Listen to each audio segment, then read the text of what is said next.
نحمده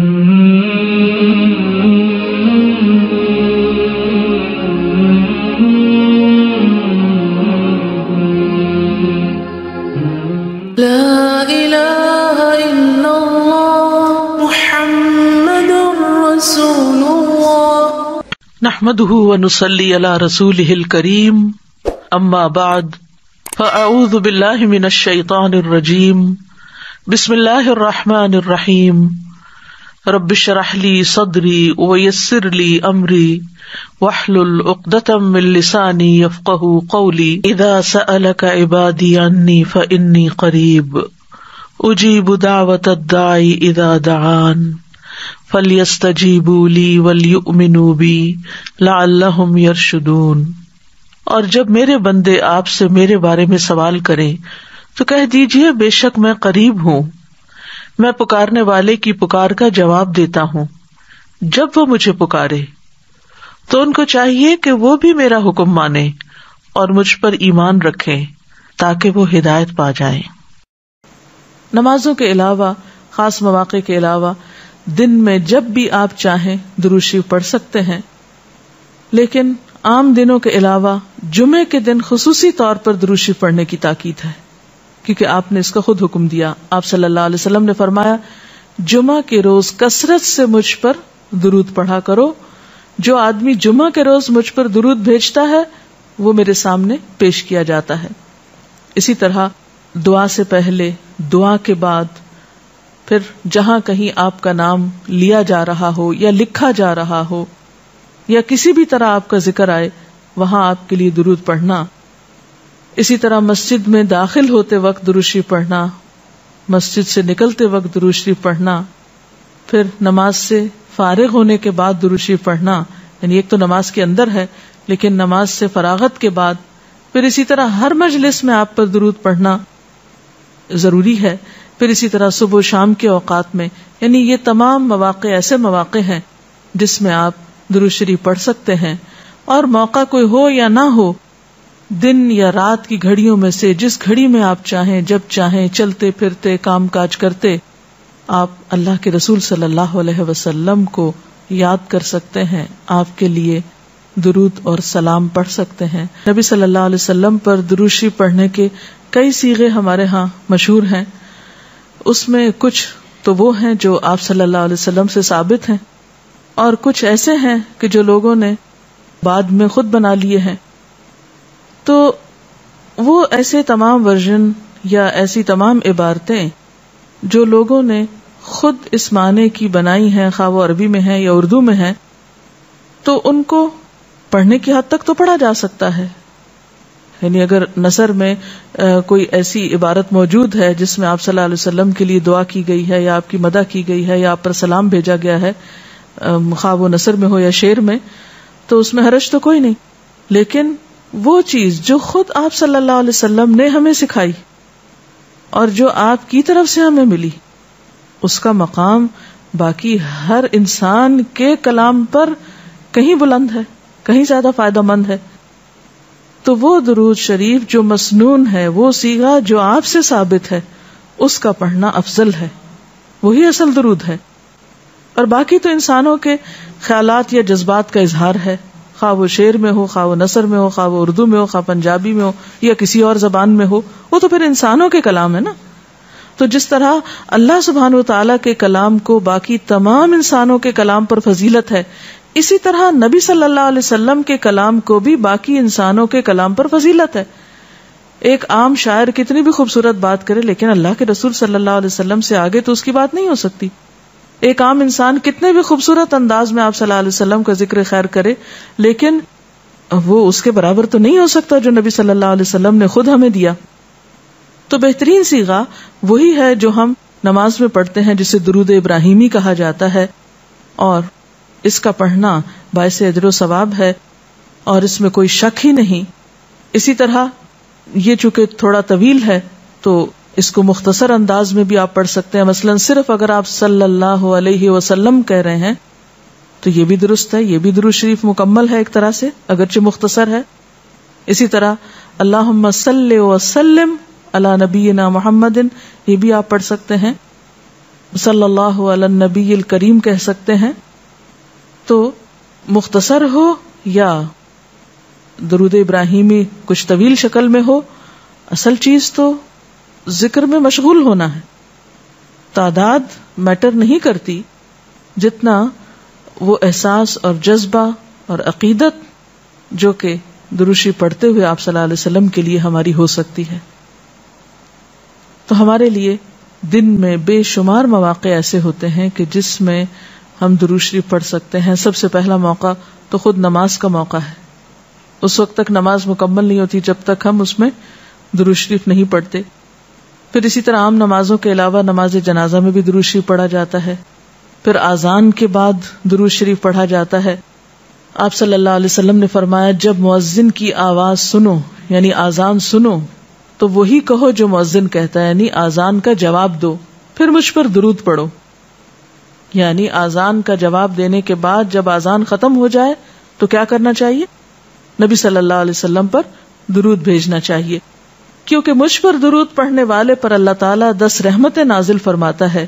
اس کے بعد میرے لیے اللہ سے وسیلہ مانگو، جو جنت میں ایک مقام ہے جو جنتیوں میں سے صرف کسی ایک ہی کو ملے گا، اور مجھے امید ہے کہ وہ جنتی میں ہی ہوں گا. یعنی آپ صلی اللہ علیہ وسلم ہی کے لیے وہ مقام ہے. اور آپ نے یہ بھی فرمایا کہ من سألی اللہ الوسیلہ، جس نے اللہ سے میرے لیے وسیلہ کی دعا کی، یعنی درود شریف کے علاوہ آت محمد الوسیلۃ دعا ہم پڑھتے ہیں، یہ دعا بھی پڑھی جانی چاہیے. تو جس نے یہ دعا پڑھی اس کے لیے میری شفاعت واجب ہو جائے گی، یعنی قیامت کے دن پھر میں اس کے لیے شفاعت کروں گا. پھر یہ کہ درود شریف نہ صرف یہ کہ دنیا میں انسان کے لیے فائدے کا باعث ہے بلکہ آخرت میں انسان کے لیے شفاعت کا ذریعہ بھی ہے. درود شریف پڑھنے والوں کو نبی صلی اللہ علیہ وسلم کی شفاعت نصیب ہوگی. آپ نے فرمایا جس نے 10 مرتبہ صبح و شام مجھ پر درود بھیجا اسے قیامت کے دن میری شفاعت حاصل ہوگی. اب یہ کہ اگر زیادہ وقت نہ بھی ملے تو 10 دفعہ درود شریف پڑھنا آخر کیا مشکل ہے، کتنی دیر لگ جائے گی، لیکن اس کا اجر و ثواب اور اس کا فائدہ کس قدر ہے. پھر اسی طرح درود شریف دعاؤں کی قبولیت کا ذریعہ بھی بنتا ہے.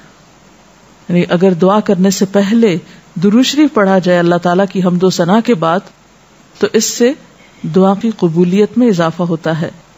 نبی صلی اللہ علیہ وسلم کے ساتھ حضرت عبداللہ بن مسعود اور حضرت ابوبکر اور حضرت عمر تشریف فرما تھے. تو حضرت عبداللہ بن مسعود کہتے ہیں کہ میں نماز پڑھ رہا تھا، میں بیٹھا تو پہلے اللہ تعالیٰ کی حمد و ثنا کی، پھر آپ پر درود بھیجا، پھر اپنے لیے دعا کی. تو آپ نے فرمایا اللہ سے مانگو ضرور دیے جاؤ گے. یعنی جس طریقے سے تم نے دعا کی ہے کہ پہلے اللہ تعالیٰ کی حمد و ثنا کی ہے، پھر درود شریف پڑھا ہے، تو اب جو بھی تم دعا مانگو گے وہ دعا قبول ہوگی. پھر اسی طرح ہم دیکھتے ہیں کہ درود شریف نیکیوں کا دروازہ کھولتا ہے، نیکیوں میں اضافے کا ذریعہ بنتا ہے. آپ نے فرمایا جس نے مجھ پر 1 دفعہ درود بھیجا اللہ تعالیٰ اس کے نامہ اعمال میں 10 نیکیاں لکھے گا. پھر اسی طرح فرشتوں کی دعائیں آتی ہیں اس شخص کے لیے جو درود شریف پڑھتا ہے. رسول اللہ صلی اللہ علیہ وسلم نے فرمایا جب تک کوئی مسلمان مجھ پر درود بھیجتا رہتا ہے اس وقت تک فرشتے اس کے لیے دعائیں رحمت کرتے رہتے ہیں. یعنی آپ درود شریف پڑھیں تو فرشتے آپ کے لیے دعا کرنے میں لگ جاتے ہیں. اب جو چاہے کم پڑھے اور جو چاہے زیادہ پڑھے، یعنی کتنی دعائیں چاہیے اس کو. دیکھیں ہم عام طور پر کتنا کہتے ہیں دوسروں سے کہ پلیز ہمارے لیے دعا کیجئے، ہمیں دعا میں یاد رکھیے. دوسروں کی ایک طرح سے منت سماجت کر رہے ہوتے ہیں، لیکن کتنا آسان طریقہ ہے فرشتوں کی دعائیں لینے کا کہ انسان درود شریف پڑھنا شروع کر دے. اور وہ شخص جو درود نہ پڑھے وہ صرف اپنے آپ ہی کو نقصان دیتا ہے. اس لیے کہ درود شریف نہ پڑھنا انسان کے بخیل ہونے کی علامت ہے. آپ صلی اللہ علیہ وسلم نے فرمایا جس کے سامنے میرا نام لیا جائے اور پھر وہ مجھ پر درود نہ پڑھے تو وہ بخیل ہے.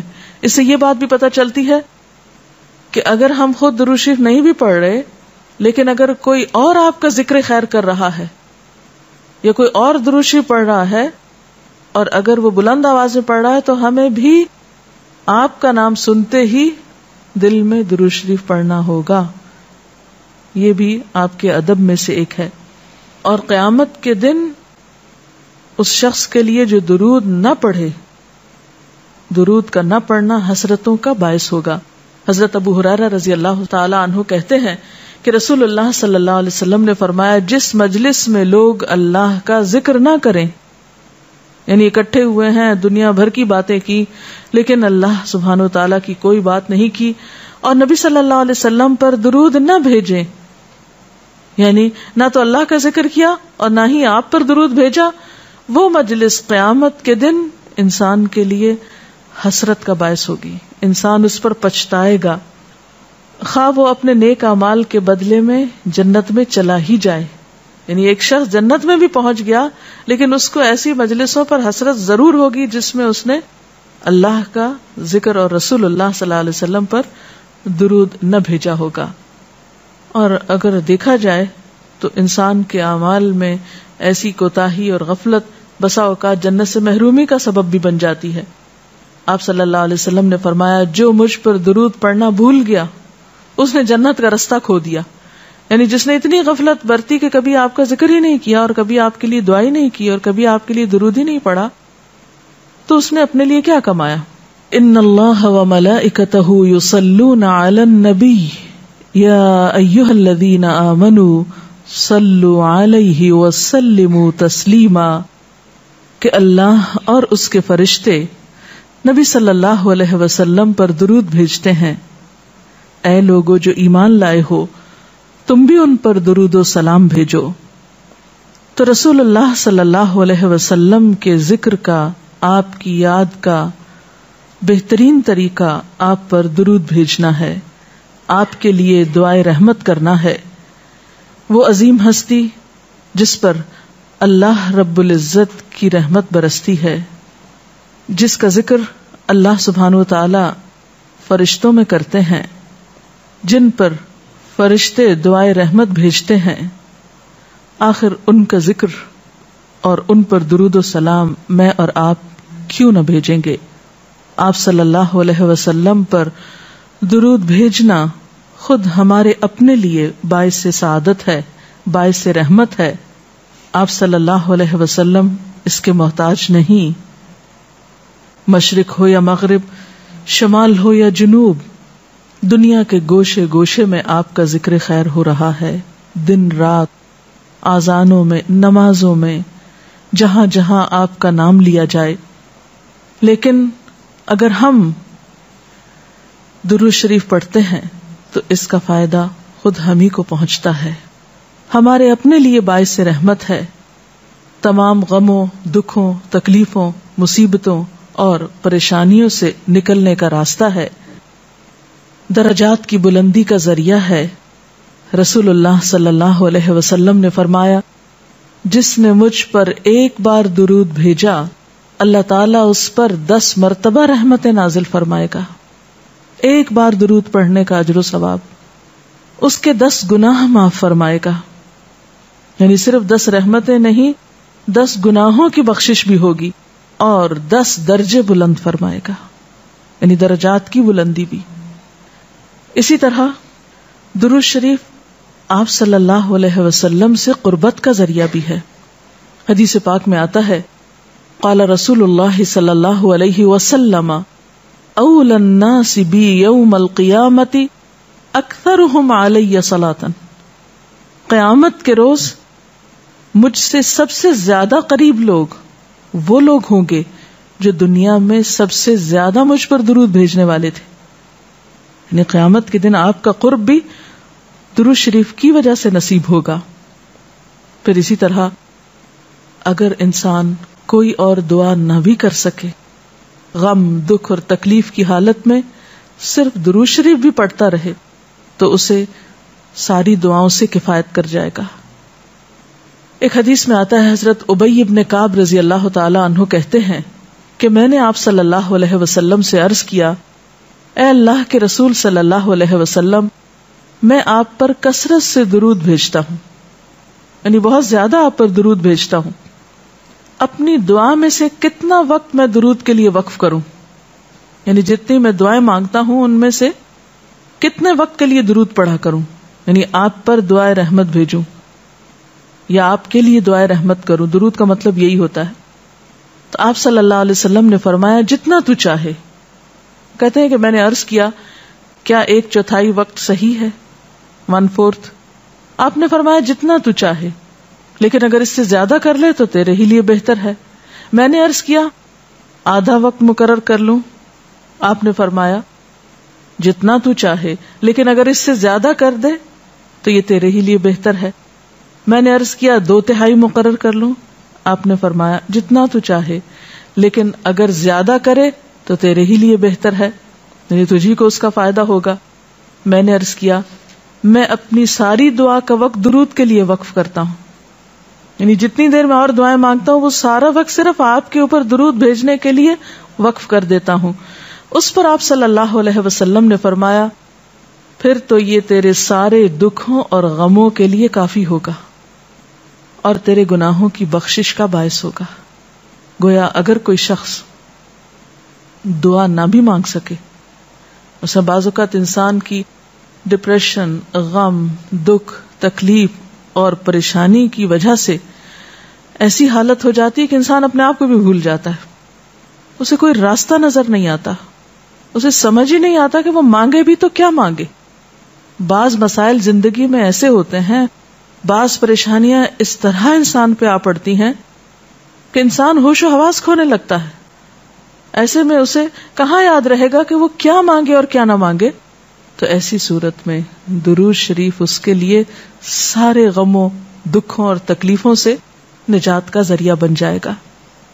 پھر آپ دیکھیے کہ آپ صلی اللہ علیہ وسلم پر درود بھیجنے والے کے لیے اللہ تعالی کی طرف سے سلامتی کا وعدہ ہے.